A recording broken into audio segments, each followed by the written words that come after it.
முதியோர் இல்லம் அவருக்கு ஏற்று ஒரு இடம் வாங்கியிருந்தார்.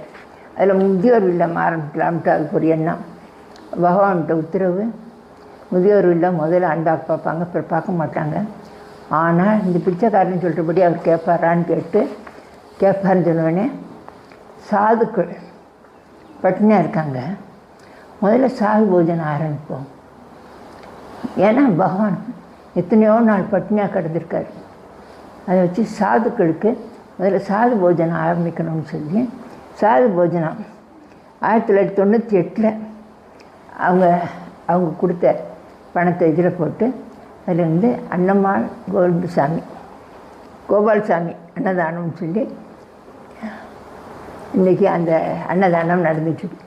அதுலேருந்து சாதுக்கள் ஒரு 30 பேர் 40. இன்றைக்கும் அந்த 11 மணிக்கு அவங்க வந்து சிவபுராணம் எல்லாமே சொல்லுவாங்க. அவங்க சொல்லி முடித்து பெண்கள் சேர்த்து